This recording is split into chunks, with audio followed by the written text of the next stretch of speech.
Shalom, shalom et bienvenue encore ce matin sur House of Prayer. Bienvenue dans la maison de prière. Alléluia. Aux anciens et nouveaux venus, j'ai dit caribou. Caribou, bienvenue, comme on le dit chez nous au Congo, bienvenue dans la maison de prière. La maison de prière, la Bible dit, ma maison sera appelée une maison de prière. Toi et moi, nous sommes le temple du Seigneur. Nous sommes appelés à être des hommes et des femmes de prière. Voilà pourquoi notre plateforme a ce nom. Maison de prière, maison de prière. Alléluia. Je n'ai pas voulu vous surcharger avec des vidéos. Il y a tellement de vidéos sur la chaîne. Je vous laisse que vous puissiez d'abord regarder ce que vous avez et digérer ce que vous avez et puis on va encore ajouter. Alléluia. Alors, j'avais promis, on a parlé de ça. On a commencé à parler de ce sujet le dimanche. Allons de l'autre bord. Tu vas y arriver. Tu ne mourras pas en route. Tu vas y arriver. Alléluia. Alors, j'avais promis, j'ai dit que c'était une très grande... c'est toute une leçon. J'avais juste partagé un peu le dimanche. Et là, je veux nous partager le reste du message. Laissez-moi prier, recommander ces instants entre les mains du Seigneur. Tendre Père, nous te disons merci. Merci encore pour cette faveur. Merci pour la grâce que tu nous accordes de nous tenir dans ta présence. Nous venons te dire merci, Seigneur, d'un cœur sincère. Toi, le roi éternel, toi, le roi immortel, toi qui ne changes jamais. Le créateur du visible et de l'invisible, le général de l'armée céleste, nous t'élèvons, nous t'adorons, Seigneur. Nous te couronnons, roi. Daigne prendre le contrôle total de ces instants. Que j'ai diminué et que tu croisses. C'est dans le nom de Jésus de Nazareth, notre Seigneur Sauveur, que j'ai ainsi prié et j'ai dit Amen. Excusez-moi ma voix. Il est comme ça le matin quand je viens de me réveiller. Et mes yeux sont encore gonflés. Je viens de me réveiller. Comprenez? Alors, essaie de faire un effort. La Bible dit l'amour du plus grand nombre se refroidira. On est en train de voir cela, l'amour. Je parlais avec une sœur hier, on se disait, il n'y a plus de compassion. Les hommes ne sont plus compatissants, il n'y a plus d'amour, il n'y a plus de compassion. Cette fenêtre, elle reflète trop dans mes lunettes. Alors, je dois lire. Je ne sais pas, je dois carrément enlever ça. Je dois lire, mais ça reflète un peu trop la fenêtre. Alors je disais, l'amour du plus grand nombre va se refroidir. C'est ce qu'on est en train de vivre, c'est ce qu'on est en train de voir. Les gens n'ont plus de compassion, n'ont plus d'amour. Les gens deviennent de plus en plus haineux. Et c'est terrible, hein, c'est terrible. Et le dimanche, on parlait aussi avec une soeur à l'église, on a fait un voice. Et je l'ai écouté en train d'écouter un voice qu'on lui a envoyé du Congo. Une autre personne encore empoisonnée, puis une autre encore. On s'est dit, mais ça fait peur. Ça fait peur, on ne sait plus retourner au pays, aller rendre visite aux membres de la famille parce que c'est le poison par ici, c'est le poison par là. Et vraiment, fais un effort pour ne pas te retrouver dans ce camp, dans le camp de ceux-là qui n'auront plus d'amour, plus de compassion. Tout ce que tu fais comme dépense, c'est sur toi, toi, toi, toi, toi. Tu t'aimes tellement trop, tu es devenu le Dieu de toi-même. Tu es devenu l'idole de toi-même. Tu ne sais pas penser aux autres, tu ne sais pas partager, tu ne sais pas faire du bien même. Donc, l'amour est égocentrique. Tout c'est sur toi. L'attention, c'est sur toi. Même dans tes prières, c'est toujours toi, toi, toi. L'homme devient de plus en plus égoïste. L'homme devient de plus en plus mauvais. Fais un effort de ne pas être dans ce camp. Après la mort, où ira ton âme? Avec tout ce que tu as comme haine dans ton cœur, jalousie, calomnie, tout ce que tu fais, tu portes de faux témoignages. Même on a parlé même des commentaires la fois passée. Il y a des gens, tu penses que tu es sainte, tu es pure, toi tu portes, tu couvres tout, tu ne portes pas de fleurs, habillé avec fleurs, tu ne mets pas de perruque, tu ne mets pas de maquillage, tu mets c'est bon. Mais c'est toi qui as ta bouche dans les histoires des gens sur les réseaux sociaux. Regarde la façon dont tu parles aux gens. Tu es tellement rempli d'orgueil. C'est parce que c'est à toi que Dieu parle. C'est à toi que Dieu révèle des choses. Dieu ne se repent pas de ses dons. Tu vas continuer à prophétiser. Tu vas continuer à parler. Mais Dieu n'est plus avec toi. Tu es tellement mauvais, méchante dans ta façon de transmettre des prophéties, transmettre des messages au peuple de Dieu. Que le Seigneur de gloire nous aide. Alors, je vais lire dans le livre de Marc 4. Je commence au 35e verset. On a lu cela le dimanche. Je lis au nom de Jésus. La Bible dit ceci. Ce même jour, sur le soir, Jésus leur dit, passons à l'autre bord. Après avoir renvoyé la foule, ils l'amenèrent dans la barque. Ils l'amenèrent dans la barque où ils... Excusez-moi, je dois... Yeah. Alors, ils l'amenèrent dans la barque où il se trouvait. Il y avait aussi d'autres barques avec lui. Il s'éleva un grand tourbillon et le flot se jetait dans la barque. Dans d'autres versions, on parle de la tempête. Au point qu'elle se remplissait déjà. Et lui, il dormait à la poupe sur le coussin. Ils le réveillèrent et lui dirent, « Maître, ne t'inquiètes-tu pas de ce que nous périssons? » S'étant réveillé, il menaça le vent et il dit à la mer, « Silence, tais-toi !» Et le vent cessa et il y eut un grand calme. Puis il leur dit, « Pourquoi avez-vous ainsi peur? Comment n'avez-vous point de foi? » La foi. Pourquoi as-tu si peur? Pourquoi tu as tellement peur? Tu trembles devant toute situation qui arrive, devant chaque situation. Quand tu vois que la tempête s'élève, il y a pas, tu commences à perdre espoir, tu commences à trembler, tu commences à appeler, tu commences à te poser des questions, tu commences à t'agiter. Le Seigneur te demande, pourquoi as-tu si peur? Comment n'avez-vous point de foi? Pourquoi n'as-tu pas de foi? Ils furent saisis d'une grande frayeur. Ils se dirent les uns aux autres, quel est donc celui-ci à qui obéissent le vent et la mer? Ce qui ne te tue pas te rend fort. Ce qui ne va pas te tuer te rendra fort. Le Seigneur n'a pas dit la tempête va te détruire. Le Seigneur n'a pas dit la tempête, je l'ai partagé hier. Il n'a pas dit tu vas mourir, il n'a pas dit tu vas sombrer, il n'a pas dit tu vas noyer. Il a dit allons de l'autre bord.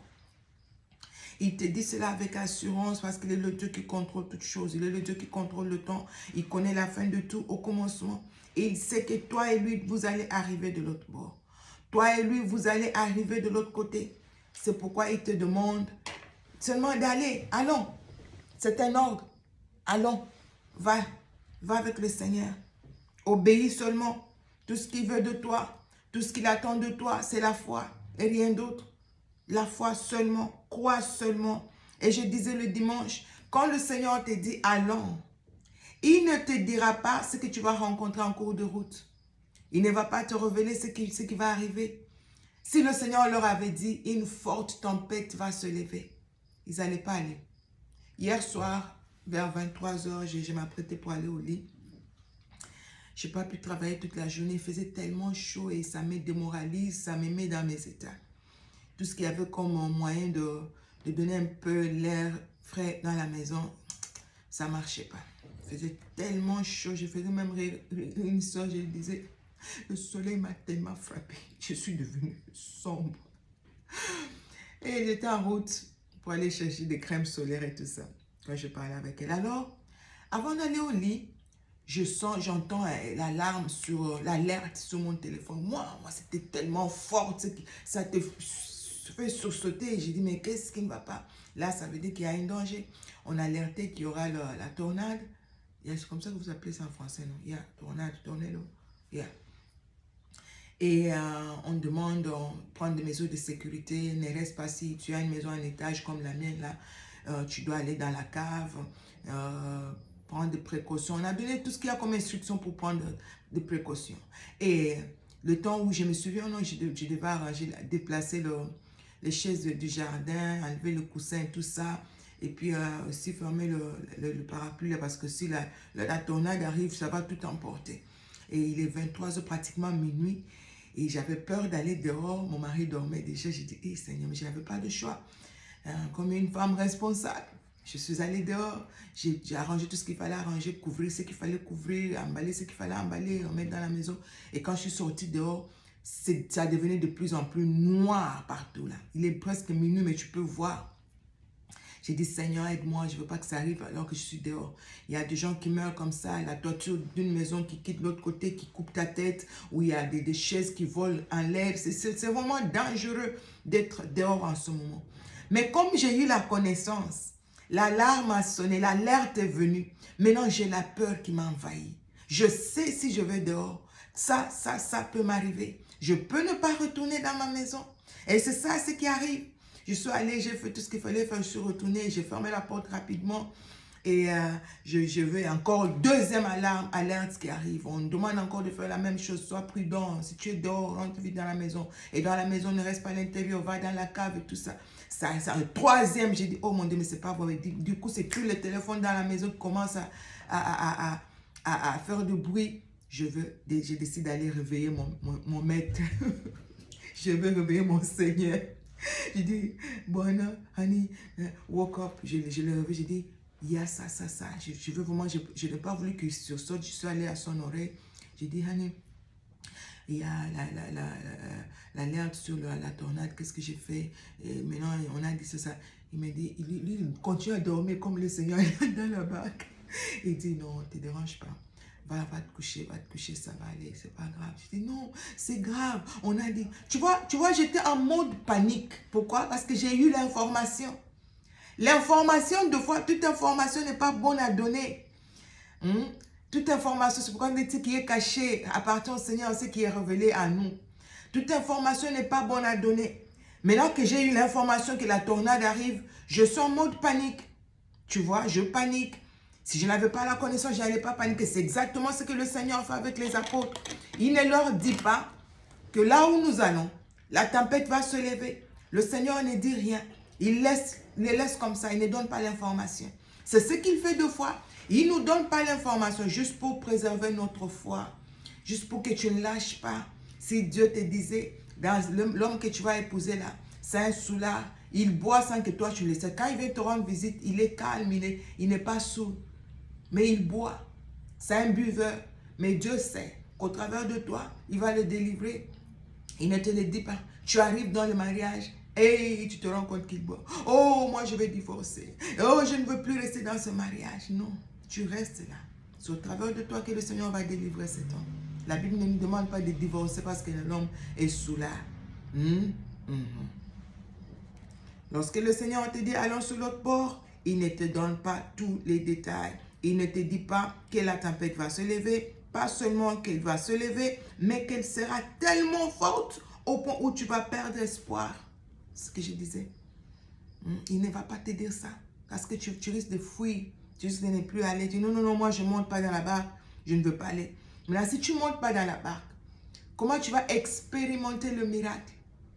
C'est parce qu'ils étaient dans la barque, qu'ils ont expérimenté, qu'ils ont appris que tu peux aussi parler au vent. Tu acceptes de traverser, d'aller dans la barque. Tu acceptes d'aller dans cette situation avec tout ce qu'il y a comme tempête. C'est là que tu sauras que tu peux parler. Tu as le pouvoir en toi de parler à une situation et cette situation va changer. C'est là que tu vas découvrir qui tu es. Si tu refuses de monter dans la barque, si tu refuses de faire face à cette situation, tu ne vas jamais découvrir qui tu es. Tu ne vas jamais expérimenter le miracle de la foi. Il te dit, je t'amène dans un pays où coule le lait et le miel. Mais ce qu'il ne te dit pas, il y aura Massa et Meriba. Vous connaissez l'histoire, ceux qui lisent la Bible. Israël dans le désert. Israël sort de l'Égypte. Ils sont tout contents, tout va bien. Ils arrivent à Massa, ils arrivent là-bas à Meriba. Il n'y a pas l'eau. C'est le désert. Tu es en train de mourir de soif. Et là encore, tu dois apprendre comment crier au Seigneur. Tu dois parler au rocher pour que l'eau jaillisse. Tu dois réveiller le maître. Ne panique pas, réveille le maître. Ne panique pas, réveille le souvenir. Ne panique pas, rappelle au maître ses promesses. Alléluia. Là où tu auras une soif, il ne va pas te dire, il va pas te parler du désert. Là où tu auras une soif, au point où tu ne supporteras plus. Tu ne supportes plus. Israël était sur le point d'abandonner et retourner en Égypte. Le Seigneur t'a demandé d'arrêter la vie, de coucher avec les hommes et tout ça. Maintenant, tu te retrouves à un point où tu n'as plus de lait de beauté. Tu n'as même pas de bande hygiénique.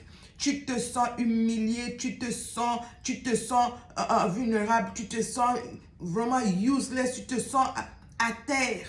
Tu es incapable même de te payer une bande hygiénique. Maintenant, tu te dis, je vais retourner à mes copains. Israël était sur le point de retourner en Égypte à cause de la soif. La soif a pressé tellement. Cette situation te serre tellement et tu es sur le point de retourner à ton ancienne vie. Non, ne le fais pas. Erreur grave. Il ne faut pas que tu tombes dans le piège de l'ennemi. Il dit à Paul, je serai avec toi en route vers Rome. Tu ne mourras pas. En route, il se fait mordre par un serpent. Vous connaissez l'histoire. Il est en route vers Rome, sur l'île de Malte. Malte, je pense. On allume le feu. C'est là que le serpent sort et il va le mordre à la main, je pense. Il se fait mordre par le serpent, mais il ne meurt pas. Et là, les gens parlent. Les gens se moquent de lui.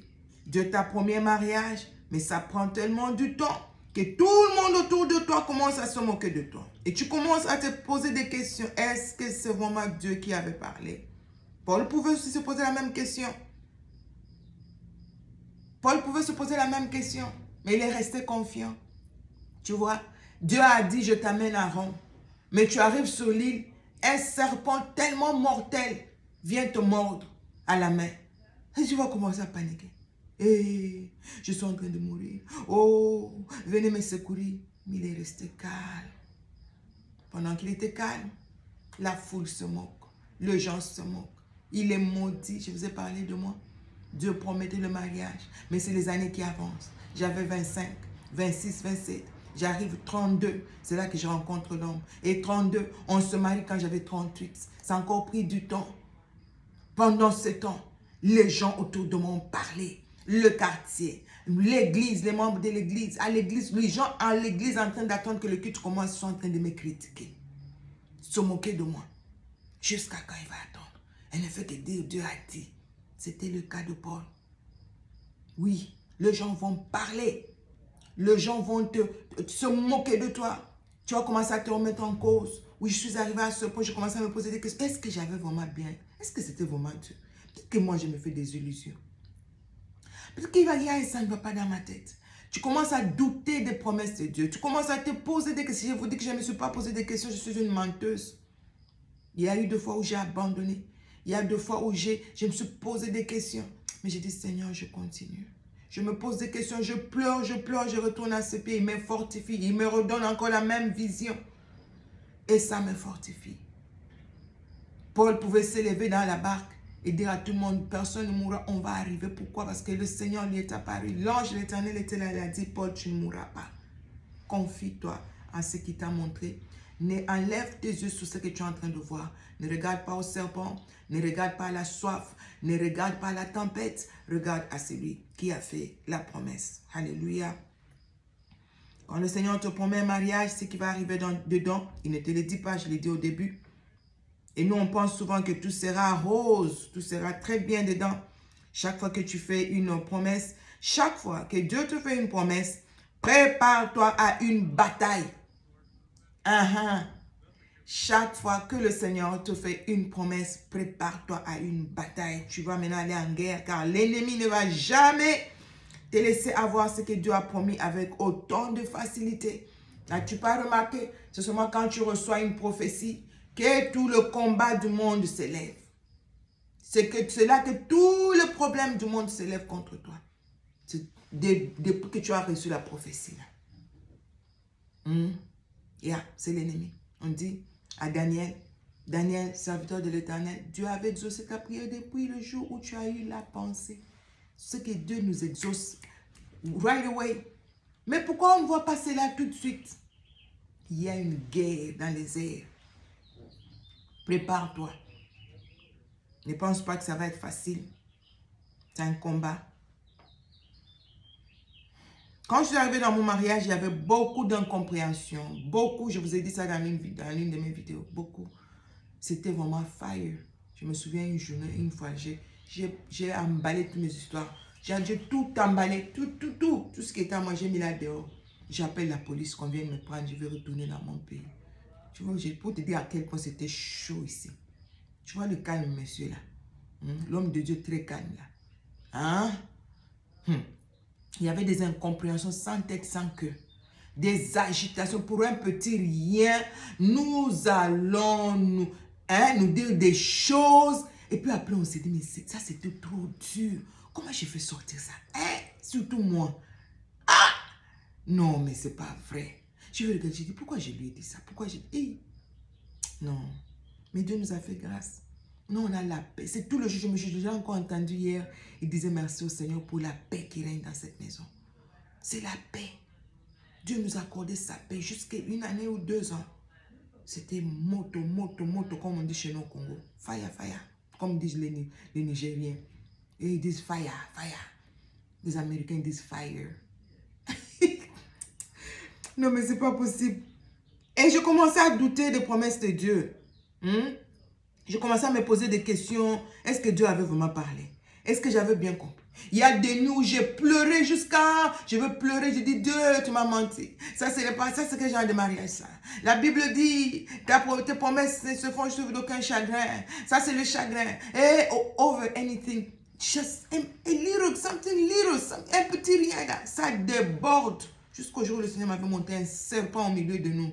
Il était déjà assis là pour semer la confusion. Maintenant, tu commences à douter. Tu te poses des questions. Tu ne vas pas mourir. Tu vas arriver de l'autre bord. Ce qui te tue te rend fort. Ce qui te tue pas te rend fort. Je le disais. Lorsque le prophète a oint David comme roi pour régner sur Israël, Dieu ne lui a pas dit. Dieu ne lui dit pas qu'il va se retrouver à fuir devant Saül pendant plusieurs années. Tu pouvais être content. On pouvait tuer le mouton, whatever, commencer à fêter. Notre frère est devenu roi. On te voit au roi.